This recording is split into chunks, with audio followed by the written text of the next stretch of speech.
I was born and raised in San Jose, California. Our roots go a little bit deeper into the valley of California, the Central Valley, Corcoran, California. That's where my parents are from originally. My parents always did a great job of helping us look at everything as an opportunity. It was never really about winning or losing in wrestling. It was never about making straight A's in school.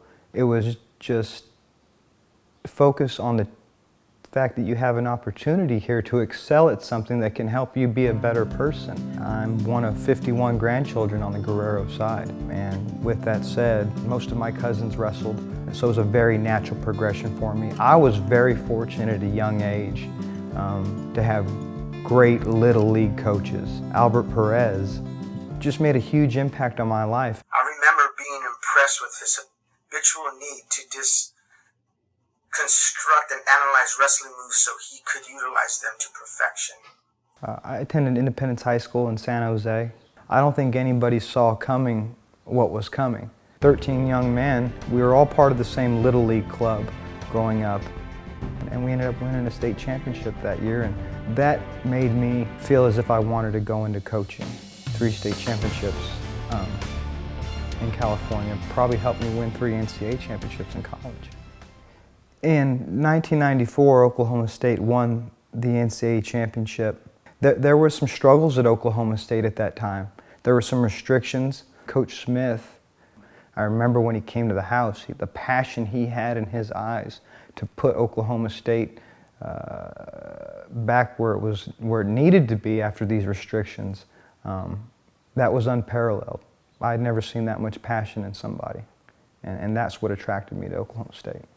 He's one of those student athletes that, that's very rare. I mean, he motivated me most of the time. He was so passionate about the things that he wanted to do, what he wanted to accomplish, very driven.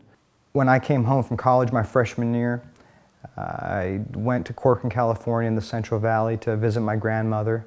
She said, "How did your season go?" And I just finished my true freshman year, and I'd finished 5th in the NCAA tournament, and maybe had come to peace with that. And she said, "How'd your season go?" And I said, "It went good. I finished 5th. She said, "Well, who'd you lose to?" I said, "Well, Grandma, I lost to a young man from Wisconsin, and then I lost to another wrestler from Bakersfield."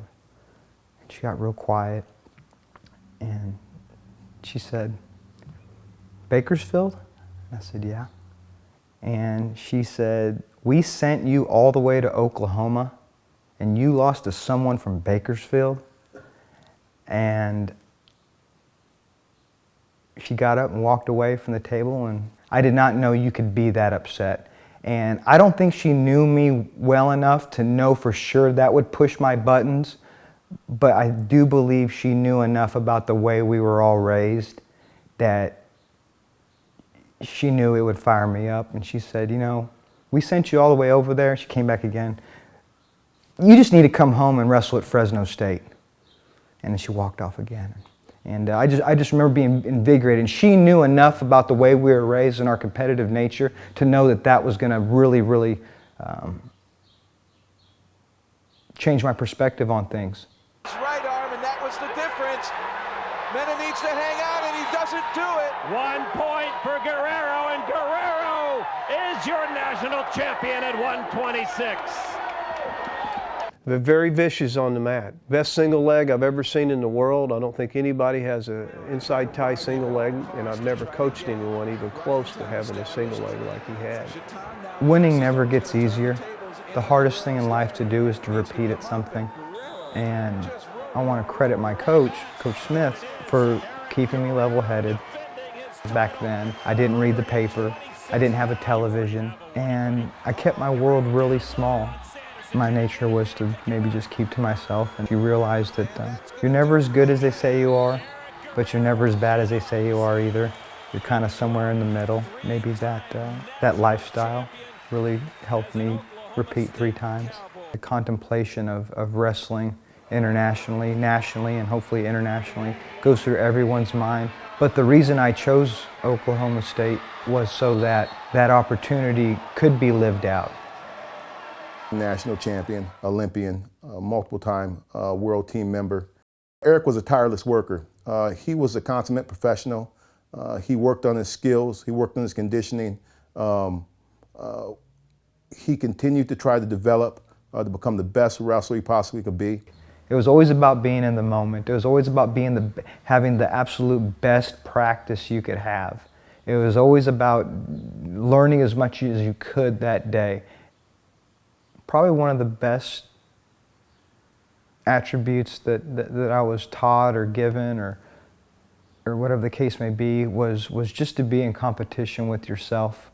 He helped get me to where I was able to achieve my best, and that was, giving me the opportunity to make an Olympic and world team. And I know I probably wouldn't have been able to do that if I didn't have a partner like Eric in the room that was, constantly just one of the fiercest competitors I've ever been around.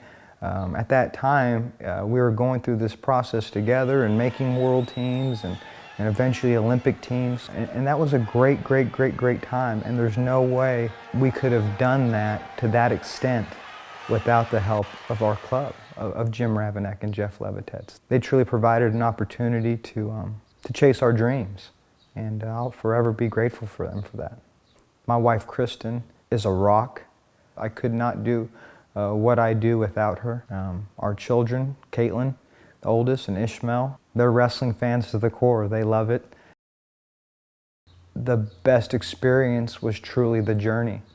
The best experience was truly training and competing and traveling and the ups and the downs and the hard times and the camaraderie and building relationships with people who are going to be with you the rest of your life.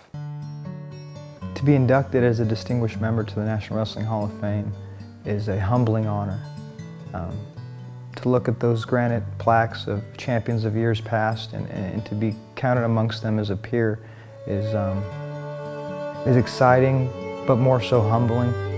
And it's something that I will always, forever hold dear to my heart.